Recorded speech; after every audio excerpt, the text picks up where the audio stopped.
아멘. 아멘. 성경 말씀 함께 보시겠습니다. 구약 성경 레위기 22장 말씀 보겠습니다.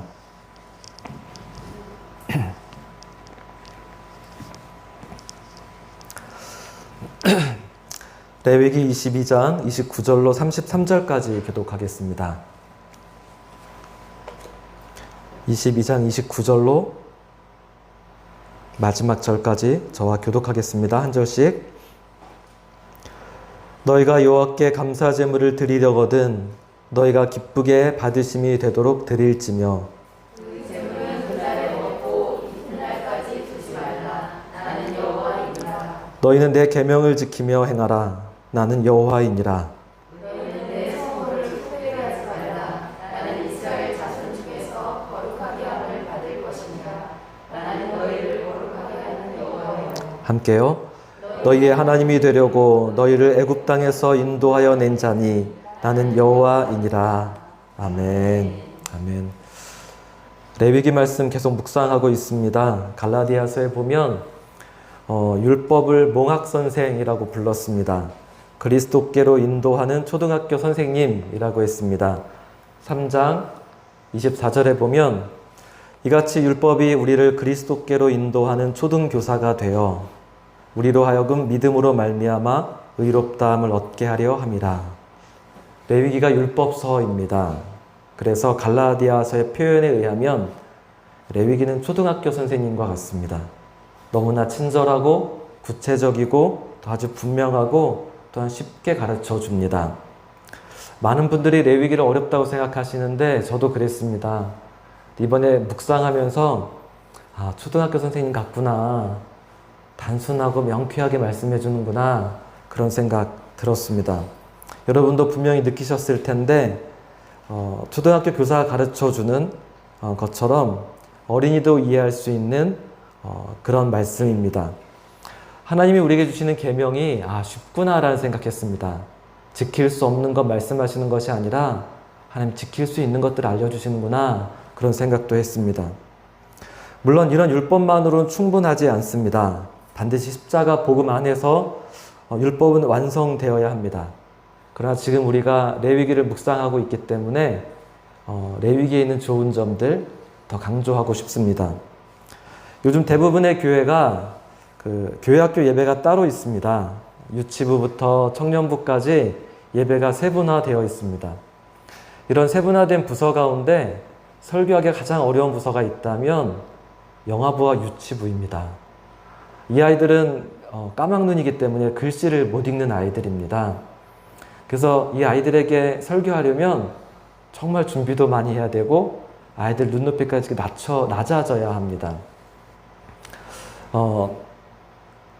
그러나 이런 어린이들에게 설교를 잘하는 설교자가 진짜 좋은 설교자죠. 그래서 그런 말이 있습니다. 어린이 부서에서 설교를 잘하면 어른 설교도 잘한다.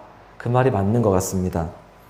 제 기억에 남는 전도사님이 한 분 계시는데 이 여자 전도사님은 제가 교육 목사로 섬길 때 유치부 아이들 설교를 얼마나 잘했는지 아직도 이름이 기억이 나고 그분 이렇게 설교하는 모습이 떠오릅니다. 이분이 아이들 앞에서 이렇게 말씀을 전하면 까막눈 아이들이 그렇게 말씀을 잘 듣습니다. 더 놀라운 건 뭐냐면 아이들 데려온 부모들이 저 뒤에 엄마 아빠가 같이 앉아 있는데 그분들이 그렇게 은혜를 받습니다. 그런 걸 보면서 정말 좋은 설교자구나 그런 생각 들으면서 또 한편으로는 그것이 하나님 말씀이 맞지. 그러니까 아이부터 어른까지 다 이해할 수 있는 것이 하나님 말씀 맞지 라는 생각도 들었습니다. 그래서 미국 교회는 우리 교회처럼 전 세대가 예배하는 교회가 참 많습니다. 그러니까 부모님들이 아이들을 손잡고 같이 예배당에 들어와서 같이 예배를 시작합니다. 근데 긴 시간 아이들이 끝까지 예배하는 건 아니고 예배 앞 시간에 아이들을 위한 시간이 있습니다. 그 시간이 되면 아이들이 강대상 앞으로 막 모여듭니다. 그럼 목사님이 그 위에서 내려오셔서 눈높이를 맞추면서 그 아이들에게 설교 말씀을 해주시는데 가끔은 농담도 하는데 뒤에는 부모님이 더 크게 웃습니다. 그리고 그 주에 똑같은 설교, 똑같은 본문을 가지고 아이들에게 설교하는 그 설교에 어른들이 그렇게 은혜를 받습니다. 그러면 아이들이 설교가 끝나고 나서는 아이들을 위한 헌금 시간이 있고 아이들은 문 밖으로 다 뛰어나갑니다. 나가서 이부 활동하고 분반 공부하고 어른들은 어른 예배가 계속 이어집니다. 끝나는 시간이 비슷하기 때문에 같이 예배를 마치고 같이 귀가를 하는 그런 모습들을 보게 됩니다. 레위기서는 꼭 그런 것 같습니다. 어린이부터 어른까지 다 이해할 수 있는 그런 말씀이라는 생각이 듭니다.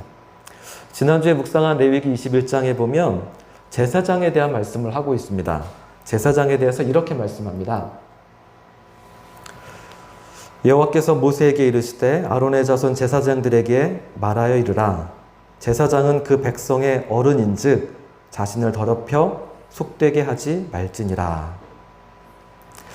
제사장은 아론의 자손들이 대대로 이렇게 맡아왔는데 그 제사장들에게 자신을 더럽히지 말아야 한다 라고 말해주라고 모세에게 이야기했습니다. 그러면서 자신을 더럽히는 게 뭔지에 대해서 레위기는 구체적으로 말해줍니다. 첫 번째는 머리를 대머리처럼 팍팍 밀지 말아라.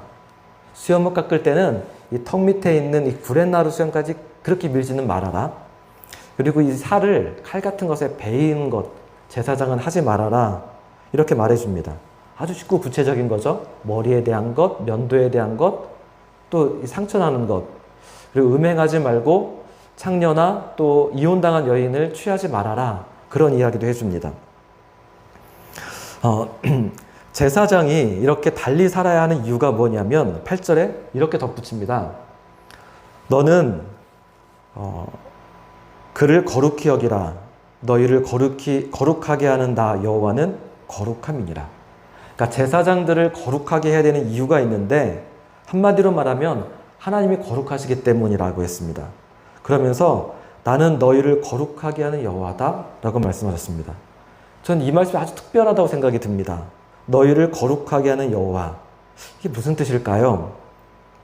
레위기 21장에 보면 이 말씀이 여러 번 반복이 되어집니다. 17절 이하에 보면 제사장에 관한 말씀 똑같이 말씀하시는데 제사장 아론의 후손이라도 육체에 흠이 있는 사람은 제사를 인도하지 말라라고 말씀합니다. 그러니까 제사장 가문이라도 다 제사를 집례하는 것이 아니라 몸에 흠집이 없는 제사장만 예배를 인도하라 라고 말하면서 구체적으로 이런 흠은 안 된다라고 하셨습니다. 18절 이하에 보면 굉장히 구체적으로 하나씩 말씀해 주는데 제가 읽어보면 이렇습니다. 누구든지 흠이 있는 자는 가까이 하지 말지니 곧 맹인이나 다리 저는 자나 코가 불완전한 자나 지체가 더한 자나 발 부러진 자나 손 부러진 자나 등 굽은 자나 키 못 자란 자나 눈에 백막이 있는 자나 습진이나 버짐이 있는 자나 고한 상한 자나 제사장 아론 자손 중에 흠이 있는 자는 나와 여호와께 화제를 드리지 못할지니 그는 흠이 있은즉 나와서 그의 하나님께 음식을 드리지 못하느니라. 구체적인 흠에 대해서 말하는 거죠. 제사장은 이런 흠이 있으면 예배를 인도해서는 안 된다라고 말씀하면서 하나하나 구체적으로 열거해 줍니다.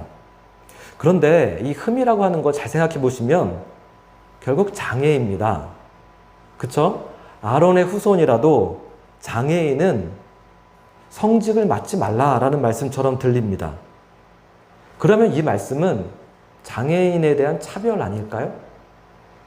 자, 우리 시대, 인권을 강조하는 우리 시대의 기준으로 보면 대단히 문제가 있는 말씀입니다. 하나님이 왜 장애인을 차별하실까요? 여러분, 우리가 누군가 장애를 가지고 있다고 해서 그에게 편견을 갖거나 차별하면 됩니까? 절대 안 되죠. 인종차별도 마찬가지고 성차별도 마찬가지입니다. 그리고 무엇보다 우리가 분명히 아는 것은 하나님이 누군가를 이런 것 때문에 차별하는 분 아니다라는 겁니다. 그런데 왜 제사장에 대해서만큼은 이렇게 말씀하셨을까요? 이 말씀을 끝까지 읽어보셔야 하는데 결코 장애인에 대한 차별을 말씀하는 것이 아닙니다. 정반대의 말씀을 하는 것입니다. 이 말씀에 대한 결론을 23절에 보면 이렇게 말씀합니다. 23절 끝에 보면 나는 그들을 거룩하게 하는 여호와의 이민이라. 하나님 이 말씀하고 싶은 겁니다. 무슨 뜻인가 하면 지난주에 거룩함에 대해서 이야기했죠. 거룩이라고 하는 것은 구별된다라는 뜻이었는데 죄가 없는 것, 정결하고 깨끗한 것, 그래서 거룩함이라고 하는 건 고지식하고 타분하고 이런 것이 아니라 빛나는 아름다움이라고 했어요. 거룩이 깨어지는 것은 추한 것이고 질병이고 장애가 있는 것, 그것입니다. 근데 거룩한 것은 완전한 것이고 깨끗한 것이고 아름다운 것입니다. 때문에 나는 그들을 거룩하게 하는 여호와다 라고 하는 말은 그들의 장애와 아픔을 고친 하나님이다 라는 뜻입니다. 그러니까 제사장에게 이런 흠이 있을 때에는 예배를 인도하지 마라. 그건 거룩한 것 아니야. 그런데 중요한 건 내가 그런 사람을 치료하는 분이야 라고 말씀해 주고 싶은 거예요. 그러니까 하나님의 강조는 제사장으로서의 결격 사유를 강조하고 싶은 것이 아니라 하나님 강조하고 싶은 것은 그 연약함을 고치시는 분, 질병을 치유하고 깨어진 우리들을 완전하게 하고 거룩하게 하시는 분이시다 라고 말씀해 주는 것입니다. 여기서 우리가 궁금한 것이 있습니다. 하나님은 어떤 방법으로 우리를 거룩하게 하실까요? 하나님은 전능하시기 때문에 모든 것을 할 수 있습니다. 하나님은 말씀으로 온 우주를 창조하셨기 때문에 말씀 한마디로 우리를 거룩하게 하실 수 있습니다.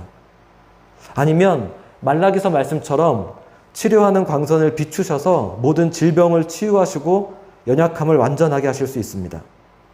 그런데 하나님이 우리를 거룩하게 하는 특별한 방법을 이 레위기에서는 말씀하고 있습니다. 21장에 이어서 22장에 보면 나는 그들을 거룩하게 하는 여호와다 라고 하는 말씀이 계속 반복됩니다. 그리고 22장의 마지막 절인데 오늘 우리가 읽은 본문 말씀입니다. 32절에 이렇게 말씀합니다. 너희는 내 성호를 속되게 하지 말라.